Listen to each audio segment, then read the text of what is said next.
अक्षय दया मोहिते लिखित बिल्ला बॉम्ब कादंबरीचं मुंबईत प्रकाशन झालं। मुंबईतल्या NCPAच्या लिटल थिएटरमध्ये झालेल्या प्रकाशन सोहळ्यामध्ये कवयित्री नीरजा, पत्रकार लेखक मुकुंद कुळे आणि रिंगणचे संपादक सचिन परब प्रमुख वक्ते म्हणून उपस्थित होते। बिल्ला बॉम्ब ही कादंबरी मुंबईतील महानगरी आणि उपनगरीय जीवनावरती आधारित आहे। शहरातील टपोरी संस्कृती, गुन्हेगारी आणि नशापाणी अशा समांतर विश्वाचं वास्तववादी चित्रण यामध्ये करण्यात आलंय। तरुणांची टपोरी भाषा हे कादंबरीचं वैशिष्ट्य आहे आणि याच कादंबरीत आजच्या तरुणाईच्या जगण्यावरती भाष्य करण्यात आलंय।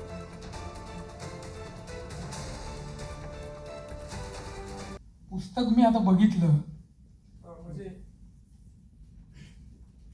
पुस्तक माझ्या 4-5 दिवसापूर्वी माझ्या हातात आलं। शशीचं मला खरंच कौतुक वाटतं की त्याने इतका मोठा निर्णय घेतला माझं पुस्तक प्रिंट करण्याचा, तर त्याचं खरंच विशेष आभार आहे। आणि त्याने लेखकाला कुठलीही बंधनं किंवा काही न टाकता इतकं छान पुस्तक बनवलेलं आहे। जवळजवळ हत्यारासारखं पुस्तक हे बनलेलं आहे, म्हणजे फेकून मारलेलं आहे, अख्खा जखमी होईल माणूस अशा पद्धतीचं पुस्तक बनलेलं आहे। आकार बघा, तुम्ही बघू शकता, प्रॉपर जे पुस्तक पाहिजे तर असं बनलं पाहिजे। आणि जय भीम सगळ्यांना, जय भीम। बिल्ला बॉम्ब आलेलं आहे। आता मला तुम्हाला सांगायला आवडेल की माझी उरलेली 2 पुस्तकंही वर्षभरात येतील। फेलोशिप भेटल्यापासून मी माझे काही बाकीचं लिखाण थांबवलं होतं। आता हे सगळं प्रोसेस झाली, 3-4 वर्ष याच्यात गेले, खूप प्रोसेस शिकवून गेली खूप पद्धतीचे अनुभव आले, चांगले वाईट, जे लेखकाला, माणसाला नागरिक म्हणून किंवा काहीतरी आपण गावाखेड्यावरून येतो, मुंबईत काहीतरी करायला स्वप्न बघायला येतो, तर ते सगळं जगताना जे अनुभव येणं गरजेचं होतं ते सगळं आले आणि ते चांगलंच झालं। ते थोडे उशिरा आले असंही वाटतंय मला, पण ते खूप आधीच यायला पाहिजे होते, पण ते येणं गरजेचं होतं, ते आले। मला खूप छान वाटतं या प्रसंगी। हा दिवस माझ्यासाठी इतका महत्त्वाचा आहे की म्हणजे मी ज्या लोकांना फक्त पेपरमध्ये वाचत होतो, TV वर बघत होतो किंवा ज्यांच्याबद्दलच्या चर्चा ऐकत होतो, अशी सगळी लोक इकडेच बसलेत माझ्या बाजूला। हे कायच्या काय आहे तुम्हाला सांगतो मी। ही आता जी आपली कादंबरी रिलीज होते, झालेली आहे, तर रिलीज होताना पण अनेक लोकांचे आपल्याला हातभार लागलेले आहेत।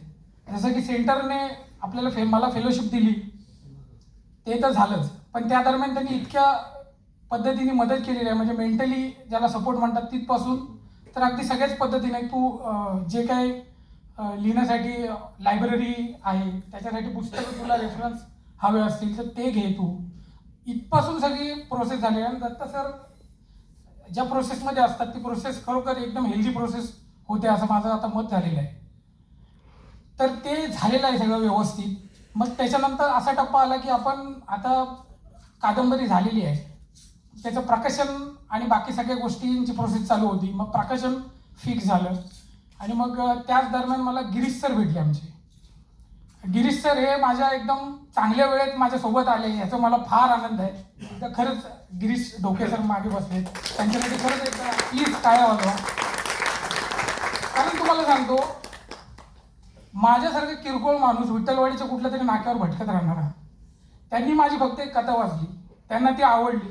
सचिन परब सरांनी काहीतरी ती पाठवली होती त्यांना वाचायला, आणि ती आवडल्याच्या नंतर ती व्यक्ती मला बोलवते, त्यांना काहीतरी माझ्यात दिसतं, आणि त्याच्यानंतर त्यांनी सांगितलं की तुझ्या कादंबरीचं प्रमोशन आपण करू, आणि जे काही तुम्हाला व्हिडिओ दिसतात आहेत, जे फोटोज दिसतात आहेत, जे ग्राफिक्स दिसतात आहेत, ते सगळं त्यांनी ते केलेलं आहे।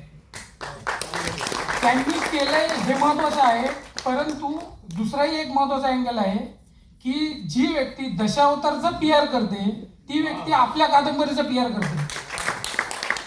किती पण मोठा आहे त्या माणसाचं हे तुम्हाला कळू शकेल की त्यांनी असाही विचार केला असता की मी वेगळ्या पद्धतीचं काम करतोय, कादंबरीसाठी का करायचं आहे आपल्याला, पण जे सपोर्टिव्ह जी माणसं भेटत गेली त्या अशा पद्धतीचा सपोर्ट आपल्याला होत होता। तर हे खूप चांगलं आहे। माझ्या गावाकडचे सगळे माझे काका आले, रुपेश काका बसले, अमित काका बसले, खूप चांगलं वाटतंय की आपण ज्या मातीतून आलो ती मातीतली सगळी माणसं ह्या प्रसंगात माझ्या सोबत आहेत। आई पप्पा माझ्या आलेले आहेत, खूपच चांगलं वाटतंय। आणि मी आता काही फार बोलत नाही, निलेश माझा मित्र समोर आहे, शर्मिष्ठ आहे, या सगळ्या प्रोसेसमध्ये या दोघांनी खूप मदत केलेली आहे। आणि मी आता एक गोष्ट मान्य करतो, खरं सांगतो की माझ्या कादंबरीचे जर कोणी संपादक असतील ना तर शर्मिष्ठा भोसले आणि निलेश साठे हे 2 संपादक आहेत आणि येत्या काळात तुम्हाला निलेश साठे या मुलाचं नाव लक्षात ठेवावं लागेल. खूप महत्त्वाचा माणूस येत्या काळात येणार आहे हे मी तुम्हाला सांगतो. तर निलेश साठे आणि शर्मिष्ठा भोसले या 2 विरुद्ध टोकाच्या माणसांना मी कादंबरी दिली आणि त्यांना फक्त इतकंच म्हटलं की तुम्ही माझी कादंबरी वाचा आणि तुम्हाला जे वाटेल ते मला उलटे सुलटे प्रश्न विचारून माझ्यावर टाका. तुम्हाला हे नाही पटलं तर आपण भांडू. कारण माझ्या डोक्यात पहिल्यापासून विचार हाच होता की मला त्यांच्याकडून संपादनच करून घ्यायचं कादंबरीचं. तर मी त्यांना त्या अँगलने, आता हे कुठलं प्रकाशन किंवा काय कशात बसतं मला माहिती नाही, पण मी तुम्हाला खरं सांगतो, मी कादंबरीची अख्खी प्रोसेस माझ्या एकट्याच्या मर्जीनंच केलेली आहे. मी काहीच मध्ये ठेवलं नाही. कोणी काय बोलतोय कुणाकडे काही लक्ष दिलं नाही. मी माझ्या पद्धतीने सगळं घेतलं. संपादक मी निवडले, प्रकाशक मी निवडले आणि सगळं मी निवडून ते व्यवस्थित केलेलं आहे. जर काही चुकलं तर मान्य करा. हा एक प्रयत्न आहे. तर तुम्ही ते वाचाल आणि मला सूचना कराल. तुम्हाला जे वाटेल ते फीडबॅक द्याल ही अपेक्षा करतो. माझे आई वडील पण समोर बसलेत तर मी त्यांना एवढंच सांगतो की आपण सगळे गावखेड्यातून आलो तुम्ही मला घेऊन.